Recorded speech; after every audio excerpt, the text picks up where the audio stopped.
السلام علیکم ورحمۃ اللہ وبرکاتہ۔ الحمدللہ وقفا والصلاة والسلام علی من لا نبی بعد، اما بعد فاعوذ باللہ السمیع العلیم من الشیطان الرجیم من حمزہ ونفخہ ونفثہ۔ بسم اللہ الرحمن الرحیم۔ لن تنالوا البر حتی تنفقون مما تحبون۔ اللہ تبارک و تعالی نے قرآن پاک چوتھے پارے میں ارشاد فرمایا، تم اس وقت تک نیکی کو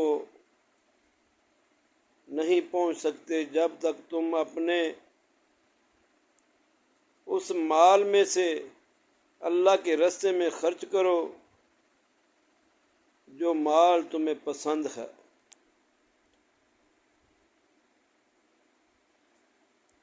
یعنی تم اپنے پسندیدہ مال میں سے جب تک اللہ کے راستے میں خرچ نہیں کر لیتے تب تک تم حقیقی نیکی کو نہیں پہنچ سکتے۔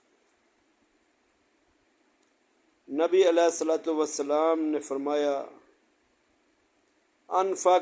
انفق علیک۔ اللہ تبارک و تعالی اس شخص پہ خرچ کرتا ہے جو اللہ کے راستے میں خرچ کرتا ہے۔ یعنی تم اللہ کے راستے میں خرچ کرو، اللہ تم پہ خرچ کرے گا۔ یہ ہے نبی علیہ الصلوۃ والسلام کا فرمان۔ اور اللہ تبارک و تعالیٰ کی مدد اور توفیق سے حسن ایوب بھائی لادیاں سے، جو کہ اٹلی میں ہوتے ہیں، انہوں نے 1,00,000 روپیہ مسجد خاتم النبیین دام کے لیے تعاون کیا ہے۔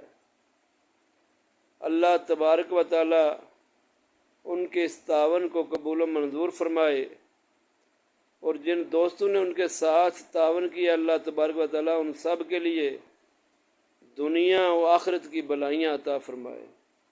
اللہ تعالیٰ دنیا کی نعمتوں سے بھی نوازے اور آخرت میں نبی علیہ الصلوۃ والسلام کی شفاعت بھی نصیب فرمائے۔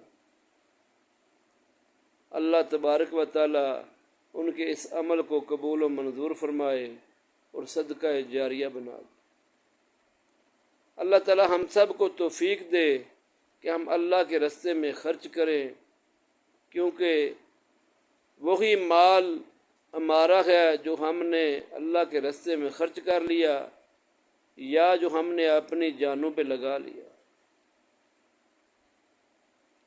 اس لیے اللہ تعالی ہم سب کو توفیق دے کہ ہم اللہ کے راستے میں زیادہ سے زیادہ خرچ کریں، تاکہ کل قیامت کے دن ہماری بخشش کا ذریعہ بن جائے۔ اللہ تعالیٰ مجھے اور آپ کو عمل کی توفیق عطا فرمائے۔ السلام علیکم ورحمۃ اللہ وبرکاتہ۔